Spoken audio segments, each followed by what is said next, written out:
on D Live, and we're live on YouTube as well. So welcome everyone, welcome to a special episode of Box Money live stream.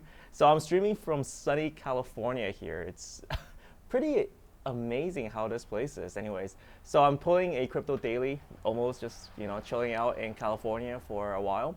So the story behind this is that I was in San Francisco for a conference, for the GDC conference. That's what this little hoodie is about. So that's for game developers, and it was really insightful seeing how crypto gaming is going to go. Then my next trip, I'm going to go up to check out the VChain conference in April. So that's why I'm going to stay in the States for a month, just chilling out, trying maybe even to hang out and find some people. I've just actually met Captain Crypto, if you guys know Nathan, up this weekend, and hopefully we'll do something in the future together. And also there's quite a lot of other people in LA, so give me a shout out if you're in LA. We'll try to organize a meetup. Never ever done a meetup before in my life actually, so this is going to be fun. So today what we're going to do is we're going to go do a very quick live stream just to check out and talk about what's happening on the news. Quite a lot actually. 2 exchange hacks over the past week. We discussed both of them. So one relates to Coinbene. We're going to talk about what kind of really happened over there. The other one relates to Bithumb. Bithumb, a second hack has just appeared, surfaced. So it's around $12 million. We're going to take a look at why this is happening, and hopefully, we're going to be a little bit more informed on the future front about that. We're also going to talk about the ETF filing news. So there's a new deadline set by the SEC for May the 16th for ETF filing. So we're going to talk about all that as well. So give me a shout out, guys, if you can see this, hear this. Yeah, so basically, I'm streaming a very, very weird time here. So it's kind of just woke up in the morning, and it's really nice. Been trying to figure out how to set up, so that's why I thought let's stream outside, because you got the nice sun, a little bit of traffic noise. Hopefully, you guys, it's not too loud for you guys, and the audio hopefully is working. So, video is not running, say some people. I'll try to figure out if I can improve the video. The internet here is a little bit patchy, to say the least. Oh yeah, we're gonna lag. We're gonna lag it crazy. That's not cool. Yeah. So we're welcome to America, I guess. So I'm actually on Wi-Fi, but we have 0 kilobytes per second right now. So yeah, not really sure why that is. Let me just try to figure that out. So yeah, I'm probably figuring out guys actually can't see me right now or hear me.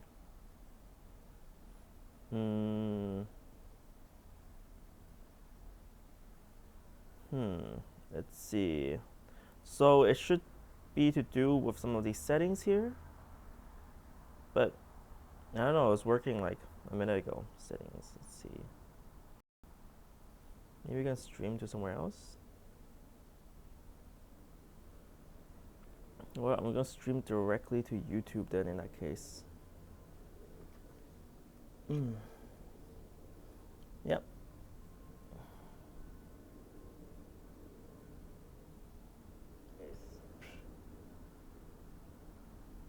All pages load, but this is not working.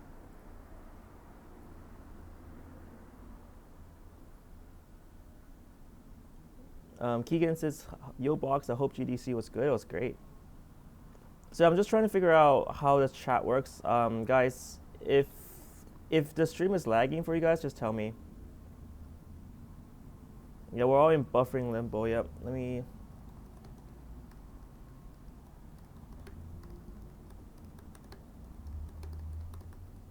So let me try to fix this.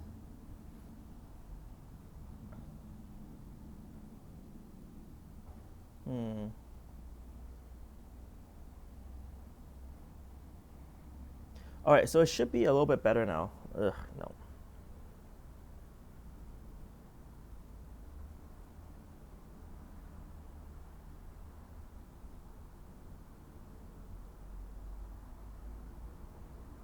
Yeah, video is really laggy. Maybe a connection issue there. For sure. I think so. Let me just figure out something.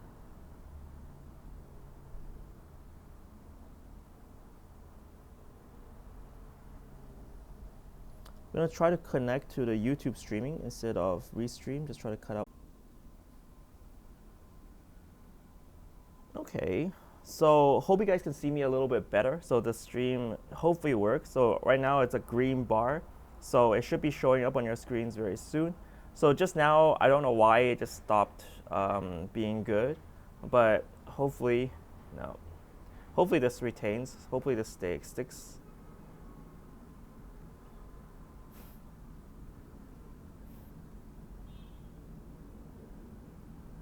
All right, guys. So yeah, hopefully this works. Tell me if it doesn't look good. Slow internet can't stop shilling. Good to go. Eric Olfsen, great to see you again. Welcome, welcome, welcome. So yeah, so I'm trying to find a more regular time to stream. Hopefully this works. If the setup works, I'll do more of it. But just right now, hey Nick, hey, how's it going? Hey, we're all here now.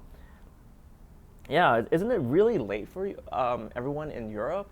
Because Europe should be like AM right now, right? Adam Swartz says, audio is good, video is improving, awesome green background. Yeah, got some nice trees in the back, really sunny day out today, and I'm actually glad that my face is not overblown. But anyways, that's great. And happy April Fool's Day yesterday. Actually today. So let's start off sharing some of my favorite April Fool's stuff whilst we get started with the news. This one I actually clicked on like an idiot yesterday. So Satoshi Nakamoto returns to Bitcoin talk. I'm not Craig S. Wright. I actually tried to find this. I was like, oh man, this would be so cool. And then I checked. I was like, oh shit, it's April Fool's. That's a little bit dumb. But it would be cool if Satoshi actually did come back and say, I'm not Craig Wright, because that guy is, I don't know, crazy, beyond crazy. What and what do these people have in common? Craig Wright, hey, and Elizabeth from Theranos. Yikes. Poor guy. Okay, you guys seeing the screen right now? So I'm sharing my Brave browser with you guys. Just checking, but I'm basically using another computer to stream right now, and hopefully it works. Pop out chat. So yeah. So let's get on to what is moving on the cryptocurrency news. Let's have this one. So exchanges being hacked. It's becoming really common nowadays. And this one is Bithumb. So Bithumb is suspected to be hacked for $13 million. And they actually confirmed it as well. So there was a confirmation coming out saying that they spotted an abnormal withdrawal on the system. And it relates to two cryptocurrencies. One is EOS, the other is Ripple. So news is still surfacing as to, what really happened there. And there's a suspicion that this was an inside job. So maybe an employee in the company realized that they had the opportunity to take some cryptocurrencies. So, and I totally think that's possible because of the way cryptocurrency keys are kept, because these exchanges just hold so much crypto. If someone just grabs one of these keys and runs and just goes with it, that's going to be crazy. Now, the interesting thing is that Bithumb this is not the first Bithumb hack. Bithumb was hacked for $30 million worth of crypto last year as well. So it really goes to show that their security hasn't really improved. And it's interesting because Bithumb is the number 2 cryptocurrency exchange in South Korea. So this is not like a very small exchange. It's a very strong regional exchange. And we knew that South Korea had a lot of volume. In fact, a lot of the pubs last year were actually created, or Bithumb played a huge part to this. So it's interesting to see that their security is so damn weak. That actually kind of scares me a little bit. And I think it's important to remember that right now in this case with Bithumb, it's because they lost $30 million before, and another 10 million probably isn't the most devastating amount for them. But it's important to remember that exchanges aren't safe places to keep your crypto, because they can get hacked all the time. They're much more vulnerable targets, even if they might have better security, and we don't know that for sure. it just seems like to be like, if you got one hack every year, I don't think your security is very good either. So it's just playing this assumption that exchanges are safe places to keep our crypto. That's definitely not true. Okay, we got mentioned MG Tito says severe lag. Ugh, that kind of sucks. Sorry about that, guys. So the lag will be intermittent. So I'm gonna drop the bit rate of the videos to around 1,500. So this will be probably the only way I can stream. Lag. That kind of sucks. Yeah, Raven Beasley says buffering a lot, severe lag. And there's not much I can do about this lag actually. It's the internet, it's not that great.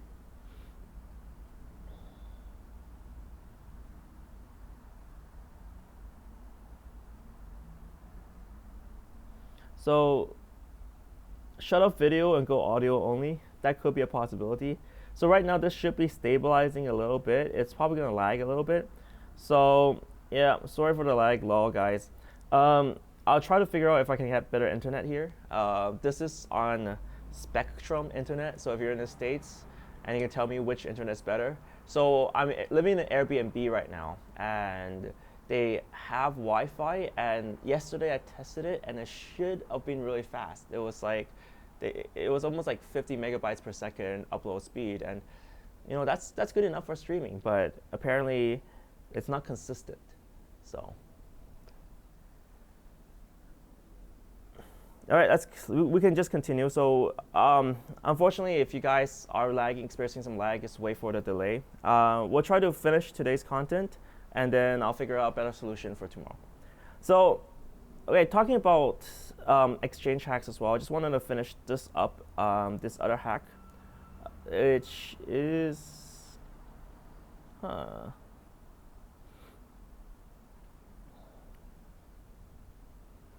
It's good now, says G-Tours. Excellent, that's good.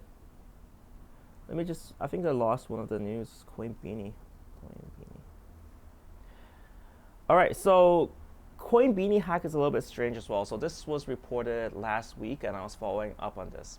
So Coinbene is one of the kind of more obscure exchanges, but what we do know is that they kind of made their reputation by having large exchange volumes. So we don't know if the exchange volumes are real, but what we do know is that their exchange, they went into a maintenance mode and some of their hot wallets, funds from their hot wallets were withdrawn and passed to other exchanges. So this is kind of interesting because a lot of people are now suspecting that they have been hacked and that those funds are actually stolen. What Coinbene claims is that they were in maintenance and this was part of their maintenance. So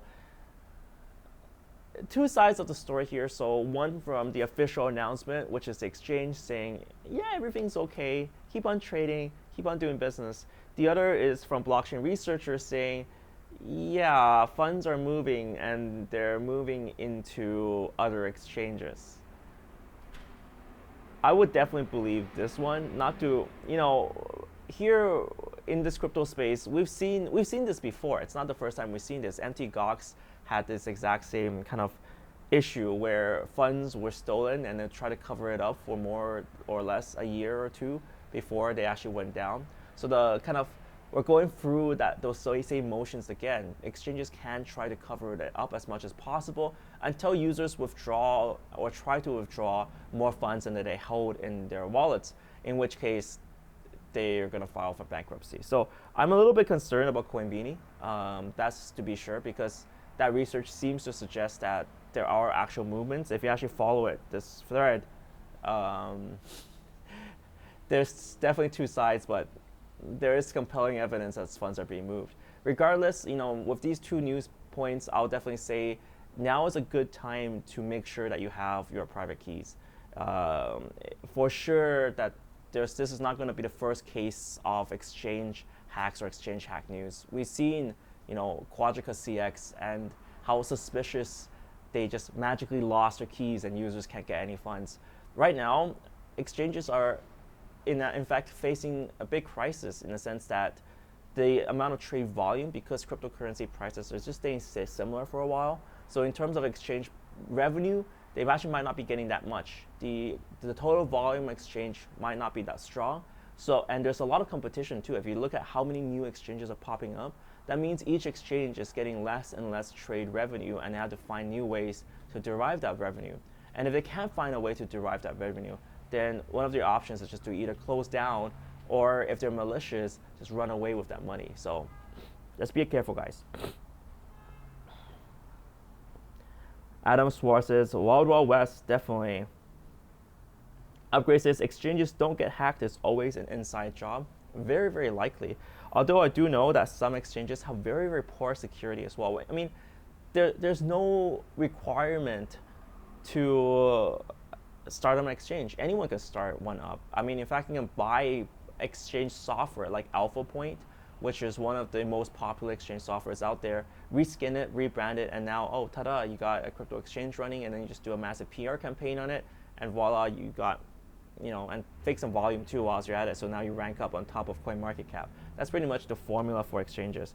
Kind of really shitty right now. That's, in many senses, it's not cool, but, it's something that, unfortunately, we have to live with in this space until we get, a better decentralized exchange network where we actually do keep our keys. All right, this is interesting with the SEC as well. So just quickly covering. Okay, so this is not the April Fool's joke. Some people were saying, "Oh, SEC approves the ETF." So this is the latest update that the SEC has set a date for ETFs to be approved, which is May the 16th. So what we know is it's been a long journey for Bitcoin ETF, and why it's important to a lot of people is because this is a potential on-ramp for institutional customers. So what we do know is, like, when we personally hold crypto, it's really easy. We just hold it in a Ledger Trezor or whatever hardware wallet or paper wallet. Self-custody is a solution. But when it comes to institutions and bigger investors, you can't just have a fund self-custodying crypto. What if employees run away with it? What if they get hacked? So one of the ways of deploying ETF is that people who are institutions, they can have an on-ramp into Bitcoin or other cryptocurrencies. And this ETF proposal idea has been going around a lot. A lot of people have been filing ETFs, but none of it has been approved yet. And the SEC has always stated concerns over manipulation of Bitcoin, concerns over this transparency of the system overall. So they've been just making up excuses along the way. Now, the deadline is set for May 16, so that's something that we are looking forward to. But personally, for me, like one of the comments that one of my friends said about this ETF, which I think is very accurate, is that it's very likely that because of the dates around, a lot of hype's going to be around it. But inevitably, none of the problems that the SEC was concerned about, like manipulation, these factors have not really been dealt with. So it's very likely that they might postpone it or delay it again. Eventually, it's going to get passed because there's so many submissions for it. But whether it will get passed on May 16th, not likely, but people might think it will get hacked. No, people might think it will get passed and then try to hype up the price. So one of my trader friends, Charles, you probably saw him. He's like, "Oh, look for a short opportunity just before May 16th." I'm like, interesting. That's how they're going to play it. Interesting. So Cam X Miles says, "Smash up the likes." Definitely, guys, smash up those likes. So yeah, I definitely have to apologize for the low quality of the stream today. Just the internet just isn't playing well with me. But hey, man, gotta try. What's also quite interesting is this. So just related to SEC as well, the SEC is seeking a crypto specialist attorney to develop crypto securities. So that's actually interesting. It just goes to show that people do care about this space. My view on regulation and securities is this. I think for Bitcoin, we don't need regulation. It's meant to be a free form of currency that's not regulated by any form of government. But when it comes to other of these tokens that are used on a particular centralized platform, and there's a lot of them, I think we can't we can't ignore the fact that, say, even good projects that I kind of like I'm using the Brave browser, uses the BAT token. This is a centralized project. It's done by the guys behind Brave, and it relates to Brave. And that needs some form of regulation. So they can't just arbitrarily remove functionalities of tokens or add functionalities of tokens. And it's something I'm going to go in detail as well, because utility tokens, their value derives from their utility, but unfortunately, some companies can add or remove these at their own whim. So what we've been seeing was that, say, for example, the pay token done by 10x, they removed the functionality for giving dividends from the credit card purchases, from credit card profits. And that's huge. That essentially cuts off a major major part of the pay token. They did, of course, airdrop a new token called 10x that may or may not be a security. That was really, really shady what they did. They basically split a token into two and airdrop the second one so they can avoid some problems with securities law. But there needs to be regulation of what they can do and can't do, because if they change a functionality like that, that means the whole token structure economy is gone. Keegan Penny says, totally agree with the comment about regulation. So I believe that a lot of tokens, even say, for example, the Binance token is doing the opposite. Binance token, they add functionality. But the problem is, when do they decide to add this, and how do they decide to announce this? Because if they, say, announce a new functionality like staking, the prices are obviously going to go up, and someone could take advantage of that.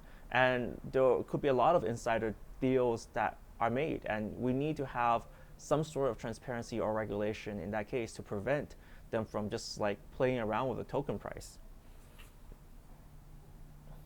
Zipper says, are you going to consensus this year? So I'm planning into it. I do have a discount code for consensus, so just scroll down. If you guys are planning to go to consensus, there's a 15% discount code for that. I haven't fully confirmed yet, so I really want to go, but just rearranging logistics. It's pretty brutal for me to go because just the time zone change is just ridiculous. But maybe I'm trying my hardest to plan something around that for now.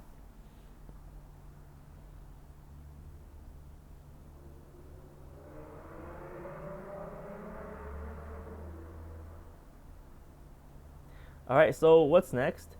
So talking about all this regulation and on-ramps, I think it still has a really important role to play in the future. So I don't think ETF is the only way that we can get institutions on board. A lot of people have been talking about Bakkt, and Bakkt ridiculously got a $740 million valuation in their fundraising. So a lot of people actually care about this. And I always say this, it's like, right now, there's a lot of interesting developments being done. I know the prices, we've been slowly moving up, and that's really good. But it's been kind of very stagnant for a long time. But what we do notice in the space is that the real players, their heads are sticking above the ground and trying to figure out, okay, how do we actually get more people on board? So the fact that Bakkt raised so much money, they're definitely serious, but they have no dates on when things are going to happen. So we're still at the point where people can't promise anything. And I think that's going to carry on for a while, just because of the way regulation works. It's like you're basically tied down until it can actually finally launch, until the final go-ahead goes. So that's kind of what I'm looking at.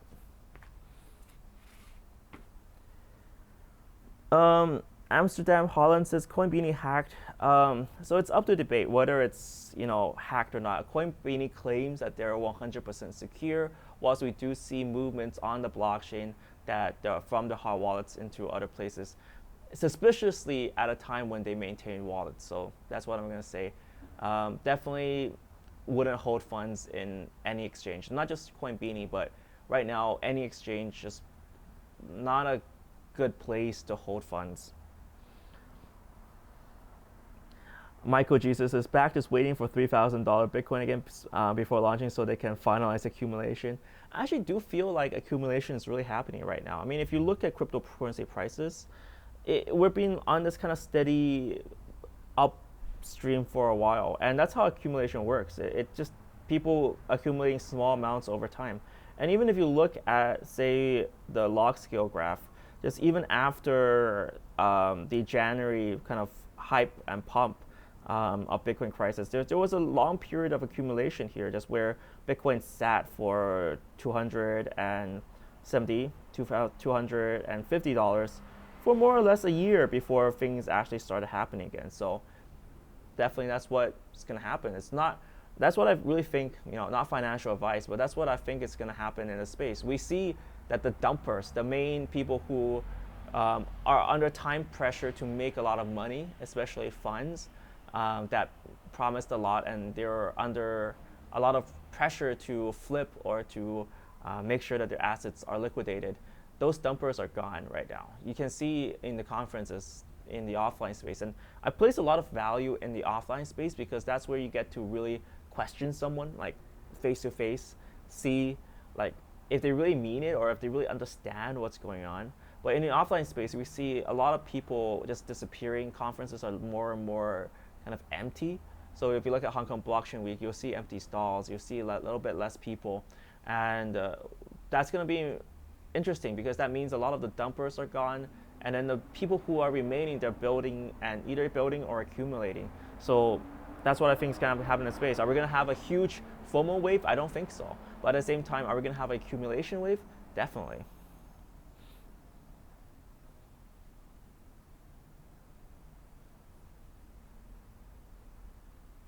Bernard Marquez says, I will stop now, Michael. What is the best meal you had in San Fran? Actually, I had a really good meal in Monterey. So this is a little bit, it's on Highway 1, a little bit away from San Francisco. It's called Monterey's Fish House. They have really good seafood there, like the oyster platter, oak smoked oysters. Oh my God, so good. Just really fresh seafood, really amazing. Michael Jesus says, accumulation wave for sure. Slow uptakes over a long time. Intense Taekwondo says, where in Monterey? So Monterey's Fish House. It's actually literally called Monterey's Fish House. So let me just Google that.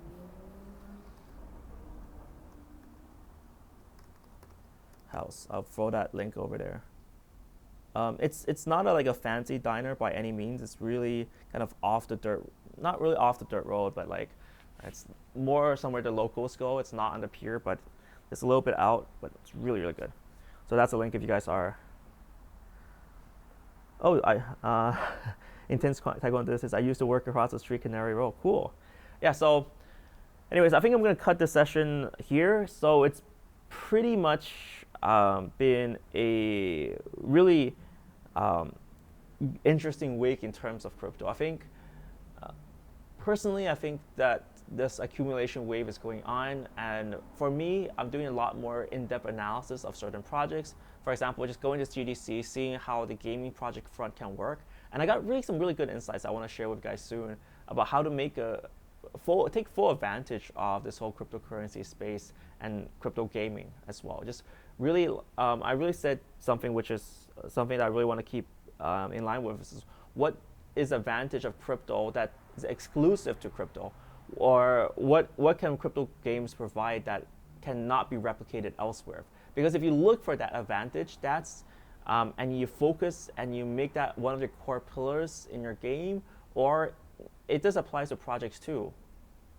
You must focus on something that can't be done in a non-crypto, non-decentralized space, and that's what I'm kind of looking for in new projects or anything. Just what can't be done if you're not using that platform? I think that's a really good question to ask. I'll be heading up to the VeChain conference next, so really doing some more in-depth research about what they're doing, what their future is. I will try to do some streams there as well. Just depending on internet. This internet's been really pissing me off recently, just how it's so unreliable. But anyways, just researching in depth, talking to the people, I think this is the right way to do things in this kind of build bear market, where you really want to know who are the guys who stand up above the crowd and focus on those guys as well. So Keegan says, when is the VeChain conference? So the VeChain conference, I think, let me just check. So I have the link down below. So if you scroll down a little bit, actually I don't have the link here. Interesting. Let me just post that up then. And guys, thank you so much for watching as well. It's really random time. I'll try to find a better way to live stream. I'm a little bit disappointed that I can't live stream, because yeah, I am a little bit disappointed about the lag. I thought this internet was gonna be good. America, man. All right, so VeChain Summit is summit.vchain.com. 18th, the schedule is up here, so let's see. Let's go back to the live stream. Upcoming events, live stream. So I'm gonna add this on to the bottom of this live stream, just both the consensus coupon code and the VeChain dates.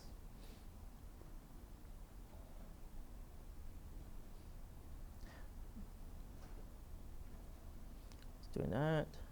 I have 12% battery left, so save that there.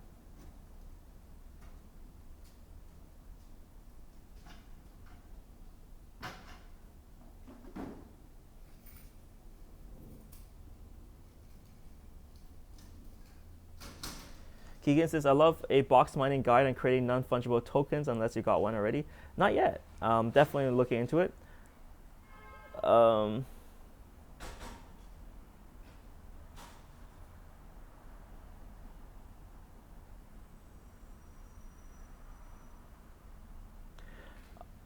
Good question from Bernard Macias. Says, there's a debate taking place in the financial world that a crash will drive people to sell assets like crypto, and others will state it will drive them into crypto. Your thoughts? So there's two types of crashes. I'm going to finish on this as well. So two types of crashes. If it's a stock market crash, so something related to the technology stocks not doing well, I think that would drastically affect a lot of the altcoins, because a lot of the altcoins, they're really basically startups trying to apply blockchain technology and using it in different ways. So for that, definitely, I think it will drastically negatively affect the crypto markets. What I do think will positively affect the crypto markets is, say, a crash where in the banking sector where people can't withdraw funds out of their banks, and we've seen that before in Greece, where their banks essentially said, oh, oops, we fucked up, we ran out of money. So any form of crash relating to central banks messing up, which is still likely. It's not, these are 50-year cycles, 40, 50-year cycles, which just happen. And it goes out of memory. A lot of people forget that this banking kind of system isn't good. If that happens, then people will flood to crypto for sure, because obviously this is a system where it's managed by math and not people. So there's no faults or points of failure that are related to humans. And humans have a lot of, we've been seeing in crypto, lots of kind of shady stuff going on, and whatever goes. So I'm going to leave it on that for you guys. That's hope that answers your question. And also, yeah, hyperinflation, anything like that. People can't withdraw money from banks, hyperinflation happening in one of these banks, or even in the EU, some sort of major disagreement. Germany decides not to foot the bill for the rest of Europe, stuff like that. What do you think of Tezos? Not a big fan of Tezos, actually. So just to reply to Ling Liang Guo. So unfortunately, they haven't released that much. I mean, they've been kind of a laughing stock for some people who claiming that they're talking about verifiable contracts, but they haven't presented anything. So we'll wait to see what they have. Can't really comment much on that. So guys, thank you guys so much for watching this episode. Sorry about the live stream quality. Hopefully it got a little bit better later. It seems to be no one's complaining about the lag, so figure out how that goes. Guys, thank you guys so much for watching. See you next time.